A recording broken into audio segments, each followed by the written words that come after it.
माँ भारती को प्रणाम करता हूँ, सबके इस गुरु माता पिता को प्रणाम करता हूँ। बच्चों बहुत सारा प्यार और सुबह की राम राम। आज मैं उन बच्चों की बात करना चाहता हूँ जिनको नजला, खांसी, जुकाम, बुखार बहुत रहता है। उन बच्चों की बात करना चाह रहा हूँ जो सिजेरियन पैदा हुए हैं, और साथ ही साथ उन बच्चों की बात भी करना चाह रहा हूँ जो जंक फूड बहुत खाते हैं। क्योंकि बहुत सारी मेडिकल रिपोर्ट्स ऐसी हैं जिसको देखकर मैं भी बहुत चिंतित हूं, और मैंने भी इस बात को अनुभव किया है पिछले कई सालों में कि ऐसे बच्चों के लंग्स कमजोर हो जाते हैं और इन्हें अस्थमा होने का डर रहता है। और अस्थमा एक बार यदि होता है तो आगे बहुत संकट परेशानियां खड़ी कर देता है। लेकिन सबको सारी परेशानियां नहीं होती, किसको हो सकती है, यह निशान हाथ पर आते हैं। तो आज मैं आपको हाथ पर यह देखना बताऊंगा कि कैसे अपने बच्चों के लंग्स का ख्याल रखें, और साथ ही साथ यदि कहीं कोई परेशानी हो सकती है, यह निशान हाथ पर आते हैं। तो आज मैं आपको हाथ पर यह देखना बताऊंगा कि कैसे अपने बच्चों के लंग्स का ख्याल रखें, और साथ ही साथ यदि कहीं कोई परेशानी है तो कुछ उपाय करते रहें। वैसे भी ये जानना इसलिए जरूरी है क्योंकि मेट्रो सिटीज में हर चौथा और पांचवा बच्चा इस परेशानी का शिकार हो सकता है, खासतौर से दिल्ली में। तो बाकी मेट्रो सिटीज की हालत भी कोई बहुत अच्छी नहीं है। तो अपना बच्चा, चौथा बच्चा न निकला, इस बात का ध्यान रखिएगा, और जो उपाय मैं बताऊं उनको सावधानी पूर्वक बच्चों से कभी कभी कराते रहा कीजिएगा। जो मैंने अभी आपको सिम्टम्स बताए ये बहुत ज्यादा सिम्टम्स नहीं है, कुछ और मुझे आपको बताने हैं। लेकिन उससे पहले मेष, वृषभ, मिथुन और कर्क का हाल। मेष राशि, आज कार्य थोड़ा अटक के होंगे और मन में असमंजस बना रहेगा, कंफ्यूज्ड रहेंगे। सावधानी आपको क्या बरतनी है, जो भी कार्य आप करें सावधानी से करें। खासतौर से कागज संबंधी कार्य यदि आप कोई कर रहे हैं, कोई कीमती चीज से संबंधित कार्य कर रहे हैं या वाहन चला रहे हैं, थोड़ा अलर्ट रहना होगा। उपाय क्या करेंगे, हनुमान चालीसा का पाठ कर रहे हो, उसमें भी जोरदार तरीके से ये बात कहिएगा, संकट हरे मिटे सब पीरा, जो सुमरे हनुमत बलवीरा। इसका पाठ कीजिए, काम पर चलिए, प्रभु सब अच्छा करेंगे। वृषभ राशि, आपके द्वारा किए गए कार्यों में किसी अपने का सहयोग आपको मिल सकता है और लाभ भी होगा। एक सावधानी बरतिए, इस दिन जोर से चीख कर बात मत कीजिएगा और किसी का अपमान मत कीजिएगा। उपाय क्या करना है, इष्ट को मखाने भेंट कीजिए, स्वयं भी खाइए, लोगों को भी खिलाइए, सब अच्छा होगा। मिथुन राशि, आज धन वृद्धि होती हुई दिखाई दे रही है, कार्यस्थल पर आपकी प्रशंसा होगी, समय अनुकूल है, आगे बढ़िए और जोर से मेहनत से काम कीजिए। एक सावधानी जरूर बरतें, तेज मसाले वाला खाना खाने से बचिएगा क्योंकि स्वास्थ्य के लिए दिन बहुत अच्छा नहीं है। उपाय क्या करना है, अगर हो सके तो अमरूद का सेवन करिए, कराइए। कर्क राशि, इस दिन आपकी विशेष इच्छाएं तो बहुत जबरदस्त होंगी, लेकिन ये दिन सामान्य फल देने वाला है, इसलिए निराश मत होइएगा। कोई और दिन आएगा जो आपका होगा और अच्छा होगा। सावधानी, अपनों से सहयोग की बहुत अपेक्षा मत रखिएगा। उपाय क्या करना है इस दिन, माता जी को प्रणाम कीजिए, उनसे आशीर्वाद प्राप्त कीजिए और तब अपना कार्य प्रारंभ कीजिए। मन यदि आपका उदास हो, कोई परेशानी हो या ऐसा कुछ गलत काम हुआ हो जिससे आगे आने वाले दिनों में गड़बड़ हो सकती है, तो रात में चंद्रमा के सामने बैठ के प्रातः करना शुरू कीजिए, सब ठीक होगा। हाथ पर मैं कुछ और बात आपको बताता हूं, जरा गौर से सुनिए। बच्चों, मेरी और आपकी जो आज बातचीत होनी है ये बड़ी महत्वपूर्ण है। आप अपने तर्क जरूर लगाइएगा, लेकिन मेरी बात को बहुत साइंटिफिकली समझने की कोशिश कीजिएगा। और आपकी जिंदगी केवल आपके लिए नहीं, हम सब लोगों के लिए बहुत महत्वपूर्ण है। आप हमेशा हंसते खेलते रहो, बहुत स्वस्थ रहो, यही हम सब कामना करते हैं और इसके लिए बहुत प्रयास करते हैं, दिन रात एक करते हैं। इसलिए बच्चों, आप स्वस्थ रहने के लिए मेरी इस बात को जरूर सुन लेना। अस्थमा बहुत तेजी से फैलता चला जा रहा है और इसकी चपेट में जो मेट्रो सिटीज हैं वहां तो हर चौथा बच्चा आ रहा है। मैं मानता हूं कि इसका कारण प्रदूषण है और उस पर आपका कोई नियंत्रण नहीं है, लेकिन जिस चीज पर आपका नियंत्रण है वो तो कीजिए। जैसे एक स्टडी आई है अभी और उसमें यह कहा है कि जो बच्चा हफ्ते में 3 या उससे अधिक दिन जंक फूड खाता है, उस बच्चे के अस्थमा से पीड़ित होने के चांसेस 39% ज्यादा होते हैं, और उसमें भी जो 6 से 12 साल तक के बच्चे हैं उसमें 27+ और कर दीजिए, इतने परसेंट और ज्यादा होते हैं, यानी लगभग 66% लगभग। तो ये एक डराने वाला आंकड़ा है। इसका मतलब तो ये हो गया कि लगभग हर दूसरा बच्चा अस्थमा का पेशेंट होगा।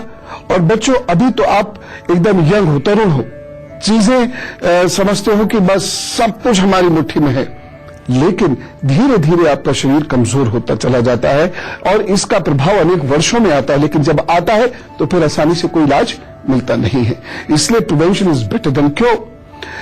एक और चीज मैं यहां आपको बताना चाहता हूं, वह सारी मदर्स इस बात का ध्यान दें जिनके बच्चे सिजेरियन पैदा हुए हैं। वह सारी मदर्स इस बात का ध्यान दें, या घर के अन्य लोग इस बात का ध्यान दें उन बच्चों के लिए जो पैदा होते ही जोर से चीख कर रोए नहीं हैं, क्योंकि इनमें संभावनाएं बहुत ज्यादा होती हैं। और साथ ही साथ हमें उस पर भी ध्यान देना होगा जिन बच्चों को मौसम बदलते ही सर्दी, खांसी, नजला, जुकाम होने लगता है, जैसे अब बदल रहा है मौसम, अब से लेकर सितंबर एंड तक, यानी 20 सितंबर तक खास तौर से, इस समय में जिनका गला बैठता है, सर्दी, नजला, खांसी, जुकाम बहुत ज्यादा होता है, और उधर जब पूस का महीना शुरू होता है लगभग 16 दिसंबर से, तब जिनको ये होता है, उन सब को बहुत ध्यान से ये बात सुननी चाहिए, क्योंकि ये बात इसलिए इंपॉर्टेंट है, आगे जाकर जब सांसें टूटनी शुरू होती हैं तो कुछ पता नहीं चलता और फिर कोई इलाज मिलता नहीं। देखिए, सबसे पहले जिनकी ये उंगलियां आगे से नुकीली हैं, ठीक, स्पैचुलेटेड होती है, चौड़ी फिंगर होती है, एक रेक्टेंगुलर फिंगर होती है, एक होती है आगे से नुकीली। आगे से नुकीली यदि 3 या 4 या ये अंगूठा मिला के 5 अगर ऐसा है तो आपको बहुत ज्यादा ध्यान रखने की आवश्यकता है। ध्यान आपको इसलिए रखना पड़ेगा क्योंकि आपका जो एसोफेगस है, सांस नली आदि, वह कहीं ना कहीं डिस्टर्ब जरूर रहेगी। दूसरी चीज बच्चों, आप ये देखो, आप खुद देखो, पेरेंट्स तो आपके देख ही रहे हैं, लेकिन आप खुद चीजों को समझो। जिंदगी आपकी है, जब आप तड़पोगे, आप परेशान होगे, तो हम सब रो तो सकते हैं आपके लिए, लेकिन मदद कैसे करेंगे? आपका दर्द हम तो ले नहीं सकते ना, वह तो आप ही को झेलना पड़ेगा। इसलिए आप ध्यान रखो बच्चों अपना, बल्कि आपको तो अपने मम्मी पापा का भी ध्यान रखना चाहिए। यदि यहां पर कुछ इस तरीके से खड़ी हुई रेखाएं आ जाती हैं, कुछ बारीक रेखाएं खड़ी और पड़ी यहां पर आती हैं आपके अंगूठे पर, मैं एक बार बहुत ध्यान से समझा रहा हूं आपको, बड़े लोग तो इसको फटाफट समझ जाते हैं, लेकिन आपको थोड़ा सा ध्यान से देखना पड़ेगा। ये वाला हिस्सा है जैसे है, और यहां ऐसे ऐसे खड़ी खड़ी कुछ रेखाएं आती हैं। हाँ, अंगूठे को ये डिवाइड करती है जो रेखा, और यहां इस प्रकार की खड़ी खड़ी रेखाएं आती हैं। तो ये ध्यान तो दो बच्चों कि आप खेलते हो तो कहीं ऐसा तो नहीं आपकी सांस फूटती है, या कुछ सीढ़ियां चढ़ते हो, जरा से कूद फान मचाते हो, या एक गाने पर डांस शुरू करते हो, या जोर से बोलना शुरू करते हो, या किसी अजनबी से बात करते हो, या मंच पे बोलना शुरू करते हो, तो कहीं ऐसा नहीं आपकी सांस फूल जाती हो? अगर फूलती है तो मतलब गड़बड़ है। एक तो मैंने अभी आपको 2 सिम्टम्स बताए, ये और ये, और तीसरा सिम्टम्स ये है कि जिन बच्चों के हाथ में उंगलियां छोटी और हाथ मोटे गुदगुदे से हैं, उन बच्चों को अपने स्वास्थ्य का, खासतौर से लंग्स से रिलेटेड चीजों का ध्यान ज्यादा रखना पड़ेगा। गौर से एक चीज और देखना बच्चों, और मैं पुनः कह रहा हूं, ये जिंदगी के लिए बहुत जरूरी है। अगर यहां पर कुछ ऐसी खड़ी खड़ी लाइन्स हैं, ये आपकी इस वाली उंगली की मोटाई ज्यादा है, थोड़ी सी पिलपिली भी है, और ये वाला हिस्सा आपका उठा हुआ है,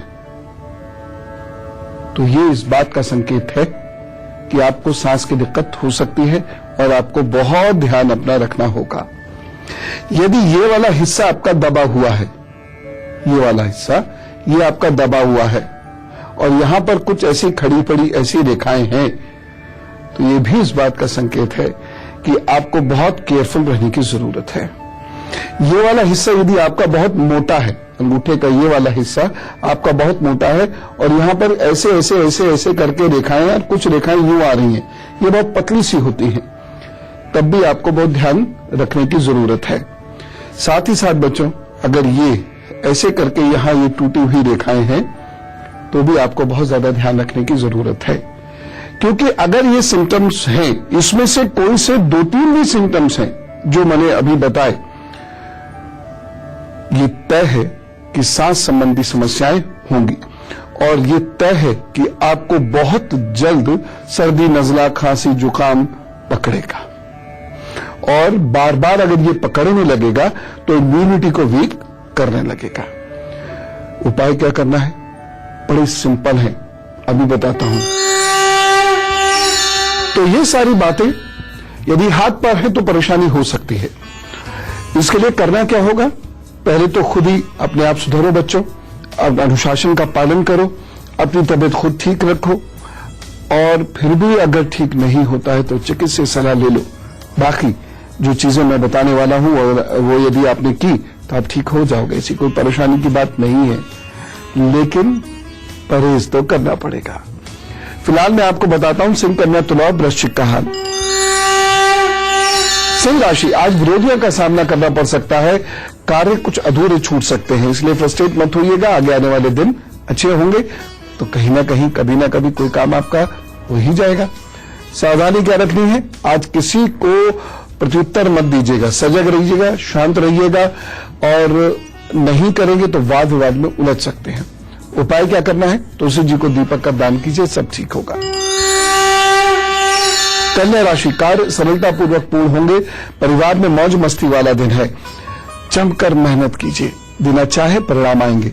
सावधानी क्या बरतनी है? बिजली के उपकरणों में सावधानी बरतिएगा और उपाय ओम बुम बुधाय नमः का जप करें, प्रभु सब ठीक करेंगे।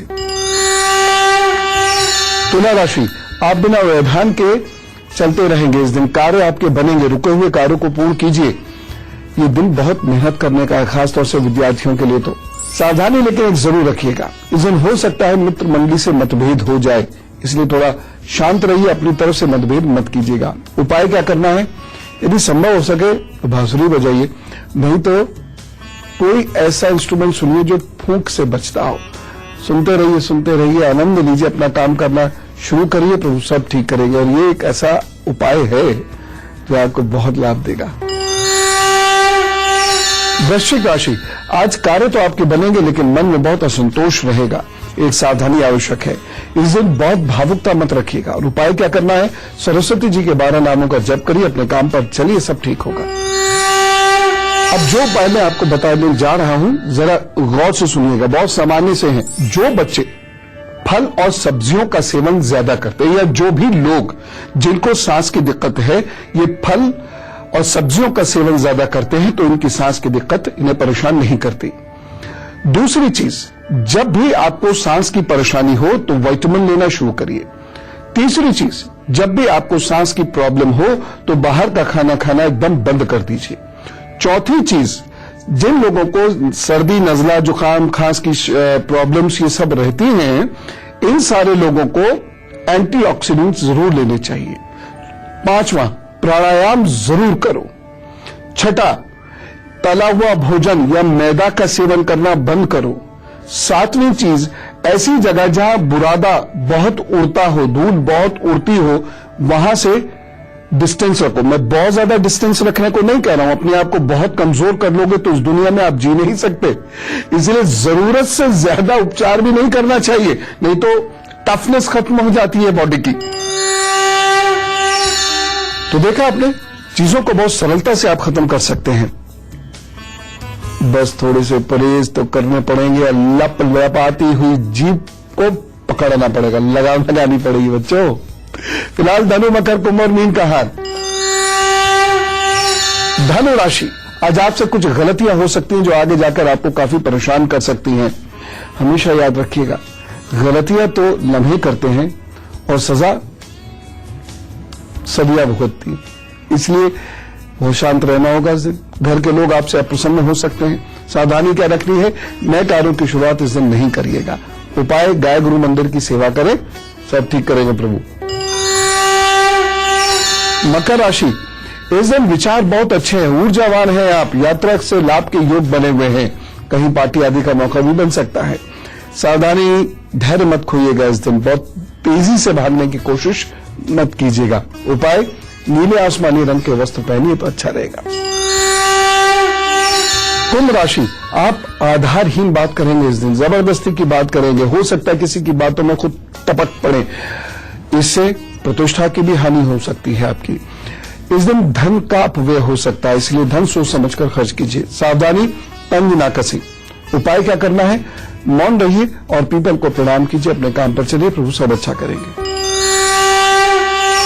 मीन राशि, विद्यार्थियों के लिए दिन अच्छा है, सफलता देने वाला दिन है। इस दिन की गई पढ़ाई आपके आगे बहुत काम आने वाली है। सावधानी, इस दिन किसी की निंदा मत कीजिएगा, खामोखा किसी की बुराई ना देखकर अपने काम में लगे रहिएगा, क्योंकि इस दिन बनाए गए नोट्स, की गई पढ़ाई आगे बहुत काम आएगी। उपाय क्या करेंगे? राधा जी का गुणगान कीजिए, या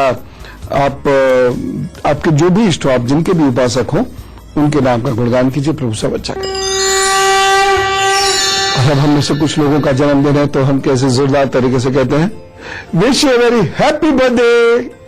आपको जन्मदिन की ढेर सारी शुभकामनाएं, प्रभु आप पर बहुत कृपा करें। और अब आपके आगे आने वाले 12 महीनों का हाल, आपके आगे आने वाले 12 महीने अच्छे हैं। आपके जो कार्य पिछले वर्ष शुरू हुए हैं वो आगे बढ़ते चले जाएंगे, और ये कार्य काफी आगे तक आप बढ़ा सकते हैं। विदेश संबंधी काम भी हो सकते हैं। हाँ, कुछ आपके आगे आने वाले 12 महीने अच्छे हैं। आपके जो कार्य पिछले वर्ष शुरू हुए हैं वो आगे बढ़ते चले जाएंगे, और ये कार्य काफी आगे तक आप बढ़ा सकते हैं। विदेश संबंधी काम भी हो सकते हैं। हाँ, कुछ इमोशनल टर्बुलेंसेस जरूर रहेंगी, घर के लोगों की बीमारी की वजह से या आपके मित्रों में तनातनी की वजह से। बाकी कुल मिला के अच्छा वर्ष है। विदेश जाने का मौका आपको मिल सकता है। यदि आप कोई नया कार्य शुरू करना चाहते हैं तो उसका समय भी आपको मिलेगा। कुछ उपाय जरूर करने पड़ेंगे। पहली बात यह है, स्वास्थ्य के लिए यह वर्ष बहुत अच्छा नहीं है, इसलिए अपने स्वास्थ्य का बहुत ध्यान रखिए। दूसरी चीज यह है, माता जी के स्वास्थ्य का और अपने उनके संबंधों का भी आपको बहुत ज्यादा ध्यान रखना होगा, और इसके लिए शनिवार को काली मिर्च का दान जरूर कर दिया कीजिए, या काली मिर्च बहते हुए पानी में प्रवाहित कर दीजिए। 2-3 मिर्च भी कर देंगे तो सब ठीक होगा। और मन को शांत रखिए, ये तीसरा उपाय है। मन को शांत रखिए, आगे बढ़िए, काम करिए, प्रभु सब ठीक करेंगे। एक ब्रेक लेते हैं और फिर आकर अस्थमा की बात करेंगे।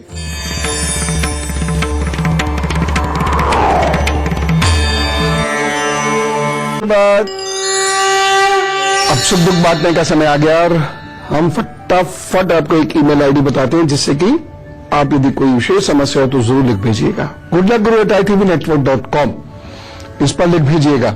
बाकी तो मैं प्रभु से प्रार्थना करता हूं कि जैसी आपकी मेल आए, प्रभु उसको तुरंत सब सॉल्व कर दे। ओम। श्रुति जी से बात करते हैं, बेंगलोर से हमारे साथ है। राम राम श्रुति जी। राम राम गुरु जी। आपको, आपके गुरु जी और माता पिता को चरण स्पर्श। बहुत बहुत धन्यवाद, बहुत धन्यवाद। गुरु जी, मेरा भाई बहुत परेशान है, हमेशा वो किसी न किसी प्रॉब्लम में फंस जाता है। उसकी डेट ऑफ बर्थ है 21 फरवरी 1990, और लखनऊ का जन्म स्थान है, और टाइमिंग है 9:15 बजे रात की। टाइमिंग पूरा करेक्ट नहीं है, लेकिन इतना कंफर्म 9:15 है शायद। कंफर्म 9:15 को शायद। यस। क्या करें सर, बहुत प्रॉब्लम में है। देखिए, 2-3 चीजें हैं। इनके ना पहले दिमाग को दुरुस्त करने की जरूरत है, नहीं तो हमेशा ही ये ऐसे गलत डिसीजंस लेते रहेंगे और उलझते फंसते रहेंगे। इसके लिए काम क्या कीजिए कि इनको ब्राह्मी का सेवन कराया कीजिए नियमित रूप से सुबह शाम। दूसरा कार्य क्या है, देखिए, एक श्रापित कुंडली, ऐसी कुंडली में सुकून नहीं होता, खुशी नहीं होती, और व्यक्ति खुद ऐसे बहुत सारे कार्य करता रहता है, जिसकी वजह से उसका चैन खत्म हो जाता है, उसकी शांति भंग हो जाती है। उससे बचने के लिए इनको बोलिए, कुछ रोगियों की सेवा हर शनिवार को किया करेंगे। एक लोहे का छल्ला अपने मध्यमा में ये पहन ले, और एक चंदन का टुकड़ा नीले रंग के धागे में अपने गले में डाल लें। ये उपाय करें, और साथ ही साथ मछलियों को दाना देना ना भूला करें। रोज घर में ही पाल लें, अच्छी से उसकी देखभाल करें। ये उपाय करने के बाद इनके जीवन में कुछ दुख कम होंगे, अगर ये कर लिए तो, क्योंकि ऐसे लोग उपाय नहीं करते। कर लिए तो निश्चित रूप से फायदा होगा। बाकी भगवान शिव इनके इष्ट हैं, उनकी उपासना करें। पल्लवी जी से बात करते हैं, दिल्ली से हमारे साथ है। राम राम पल्लवी जी। राम राम गुरु जी, आपके चरणों में कोटि कोटि प्रणाम। गुरु जी, मुझे अपने बेटे के लिए पूछना है। अच्छा। मेरे बेटे का जन्म तारीख है 3 अगस्त 2002, 3 अगस्त 2002, दानापुर पटना बिहार। समय? और दानापुर पटना समय। समय 12:26 या फिर 36 है। ये दोनों में थोड़ी कंफ्यूजन है मुझे। 26 मिनट या दिन के 12:26 या 36। तो गुरुजी जानना था कि उसके इष्ट और मुख्य ग्रह कौन है। और आलसी बहुत है, पढ़ाई में बिल्कुल मन नहीं लगता, हर काम उससे जबरदस्ती कराना होता है, चाहे खेलना हो या पढ़ना हो। और जुकाम भी उसको हमेशा रहता है पूरे देखिए साल इसमें जो है 2-3 चीजों का ध्यान रखिए। बच्चा एक हल्के फुल्के ही सही लेकिन एक रोग से जूझ रहा है और एक्सेसिव कफ होने की वजह से इस बच्चे का किसी चीज में मन नहीं है। 2-3 काम कीजिए। पहले तो आंखें टेस्ट करा लीजिए इस बच्चे की। दूसरी चीज यह है कि सोते समय तलवों पर जोरदार तरीके से मालिश किया कीजिए, दोनों तलवों पर। तीसरी चीज यह है कि इनको गुनगुने पानी में 1 नींबू सुबह 1 नींबू शाम जरूर दे दिया कीजिए। लंबे समय तक ये उपाय कराइए और उसके साथ साथ एक काम ये करना होगा इनको कि इनसे घर में थोड़ी सी सफाई करवा लिया कीजिए। जरा इसी करेंगे शुरू में, वो भी मुश्किल से, लेकिन धीरे धीरे इनकी आदत बेहतर होती जाएगी और जैसे जैसे इनकी आदत बेहतर होती जाएगी ये अच्छा करते चले जाएंगे। बस इतना उपाय करिए, प्रभु ने चाहा तो ठीक हो जाएंगे। इतने पर भी यदि नहीं ठीक हो, रिजल्ट्स नहीं आए, 6 महीने तक तो देखना ही पड़ेगा आपको। 6 महीने तक अगर रिजल्ट नहीं आए तो इनके गले में फिर एक स्फटिक की माला पहना दीजिएगा शुक्रवार के दिन। ईश्वर ने चाहे इतनी चीजों से सब ठीक होगा, फिक्र न करें। गुरु मंत्र में कुछ खास बात नहीं कर रहा हूं, बस एक इल्तिजा कर रहा हूं, रिक्वेस्ट कर रहा हूं। और रिक्वेस्ट ये है कि आपको दही चावल कुछ समय के लिए छोड़ने होंगे। फ्रिज का पानी हमेशा के लिए छोड़ दीजिए। गुनगुना पानी खाना खाने के 1 घंटे बाद जरूर पीजिए और ग्रीन टी का सेवन जरूर कर लिया कीजिए। वैसे तो यदि आप जीवा के नीचे सुबह सुबह तुलसा जी रखकर चूसते हैं तब भी आपकी ये समस्या धीरे धीरे खत्म होने लगेगी। और वो पेरेंट्स जिनको ये प्रॉब्लम है वो अपने बच्चों का ध्यान जरूर रखें और जो बातें मैंने बताई हैं ये बातें जरूर करा दें। खास तौर से वो बच्चे जो सिजेरियन पैदा हुए हैं या जो जब पैदा हुए हैं तो बहुत जोर से रोए नहीं हैं, वो ध्यान रखें। अक्सर ऐसा होता है सिजेरियन बच्चे चीखकर रोते नहीं है, उसका बुरा असर उनके लंग्स पे हमेशा के लिए पड़ जाता है। इन बातों का ध्यान रखिए, स्वस्थ रहिए। जब स्वस्थ रहेंगे तभी बड़े काम कर पाएंगे, अन्यथा वो आप सोचेंगे तो जरूर वो कुछ भी नहीं पाएगा। तो देखा आपने कितनी आसानी से चीजों को कंट्रोल कर सकते हैं यदि हम मन को मजबूत कर ले और लपलपाती हुई जबान पर लगाम रख ले। कल एक बहुत विशेष सब्जेक्ट होगा, पुनः आपसे भेंट होगी, बातचीत करेंगे। बस आज चलने की आज्ञा चाहता हूं। जाओ, राम राम, नमस्कार।